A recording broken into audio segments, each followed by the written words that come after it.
The UFC has been a pay-per-view business since its inception, but this year, particularly, they have seen a massive growth. Their biggest in any of their years since they started. And according to Bleacher Report, there's one reason to answer this, Jason, and that is Conor McGregor. You'll do nothing. You'll do nothing, is what he stated to Nate Diaz. But it did do something, and that was drawing an enormous crowd. So basically, according to the report, the Bleacher Report ran, of those 5 pay-per-views this year, McGregor has headlined 3, UFC 196, UFC 202. His 2 bouts against Nate Diaz either set or were close to setting the record for buys. The rematch surpassing even the ballyhooed UFC 100 card in 2009. It featured Brock Lesnar and Georges St. Pierre. So McGregor and Diaz have sold more than 3.2 million pay-per-views this year. It is an astounding statistic to compare, basically seeing how the company has grown along with their pay-per-view buys and as well as their exposure worldwide. So I've kind of always sang this tune since Conor McGregor came about. Like, I was a fanboy. I still am a fan of his, right? But not just a fanboy blinded by thinking that he was just this mesmerizing star. I just know seeing what Floyd Mayweather could do with boxing, what Cristiano Ronaldo could do with football, what LeBron James could do with basketball. I felt like the UFC needed someone very similar to that star power, that controversial figure that you love or hate. And when I seen this guy come on the scene, I thought, that's it. He has got the X factor in order to take this competition worldwide, to take it to different audiences that they never thought they could tap into. And the statistics are proving it. He is one of the most beneficial fighters, if not, according to the Bleacher Report, is the biggest draw in UFC history. He's undoubtedly the biggest draw in UFC history. His numbers alone are astounding. Grand total, McGregor has sold a grand total of 5.275 million pay-per-views in 4 outings at the top of the card. For comparison, GSP's last 6 efforts after UFC 100, 4.635 million. The 4 cards Lesnar headlined between 2009 and 2011 had roughly 4 million total buys, which, by the way, just goes to show that Lesnar's right up there in terms of star power, and he's not even like the same compelling fighter. Yeah. He doesn't put on the same fights that McGregor does. Yeah. He doesn't have the ability to at least go 5 rounds in at least a stand-up way that a lot of fight fans like to see. McGregor goes right to the Lesnar goes right to the ground. So I actually found that the most interesting thing out of all of this. Lesnar on a card, alongside McGregor on a card, if Lesnar's going to fight in the UFC again, would be an astounding number. So what people are looking at, if you look at the chart that we'll have for you in just a little bit, the year-by-year in total pay-per-view buys, this year you can safely expect over the next 2 UFC events, including 207 right before New Year's, that they're going to get healthily above 7 million pay-per-view buys. It's a matter if they crack 2010, which had 8.8 million.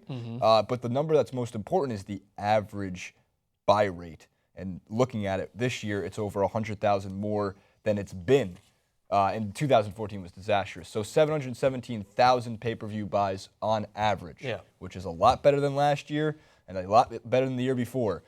In business terms, we call that growth. Yes, and it's growth that I think will continue, and the UFC have the ability to push up their pay-per-view prices, and people will continue to come in and flock to see fighters like Conor McGregor. And one thing that I wanted to state about McGregor, again, that I don't think I've highlighted as much, it's this effect that he has that we're all curious as to what he's up to months, years before his fight even takes place, right? He's never not relevant. And that is an important figure, right? Because when you think about a Georges St. Pierre, and someone is out there going to be saying, Georges St. Pierre's always relevant for me. I'm always checking on him. And you're a fan.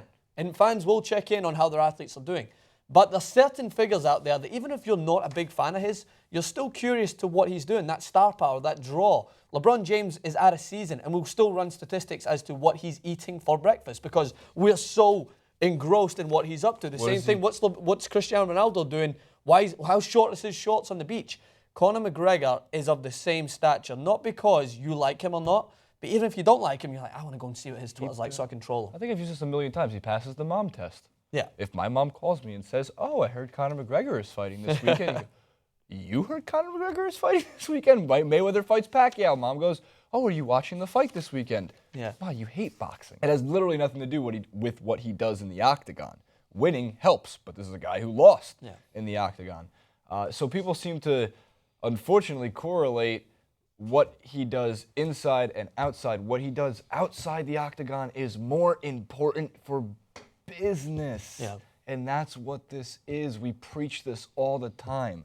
However, I do want to wrap up this clip with a really important point, because as the Bleacher Report article said, and I'm going to give Patrick Wyman, who's an MMA analyst for Bleacher, and a few other sources a lot of credit, because he believes, and his quote was, "The emergence of transcendent stars has not solved fundamental problems.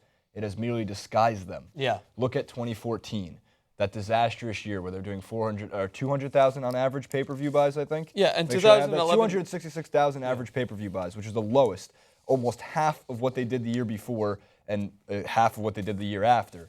And they said a lot of that had to do with injury-riddled stars, where that's the core audience. That's the rabid fan base. The 260,000 people on average who are buying the pay-per-views in that year were the ones who will watch no matter what. They don't care. They'll tune into every pay-per-view. And that is really important, your core, your backbone. Yeah, and I think but you need the stars. And I think that you mentioned there is like the same thing goes for 2011 and 2013. The average buy rate per event dropped substantially, but they had Anderson Silva and George St. Pierre who actually clouded how weak the general competition was throughout, because they were such big name draws. So Right, what happened they were is huge you names. got huge crowds in because they were able to consistently draw such a high rate. So it kind of overwhelmed the lack of viewership that came throughout the other competition. So my off-the-cuff reasoning for the more consistent growth through not just Conor McGregor but throughout is because I think he's tapping into new audiences. I think the audiences that were coming in for Anderson Silva and George St. Pierre knew of the sport but wanted to watch them in particular. So take, for instance, if you're new at surfing, right?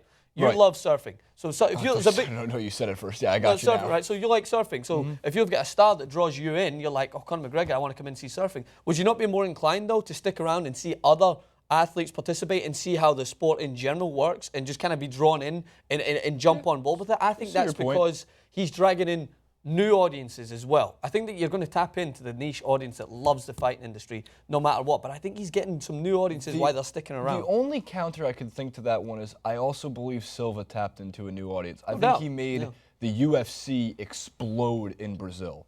Don't forget, Brazilian MMA fighters have been around for years, countless amount of years, Olympic level athletes, but they weren't really heralded like that of Silva, because in the UFC, on the big screen, especially here in America, where it gets portrayed in a bigger way, Silva had the intangibles. And it wasn't even really the trash talking, it was how he handled himself in the ring.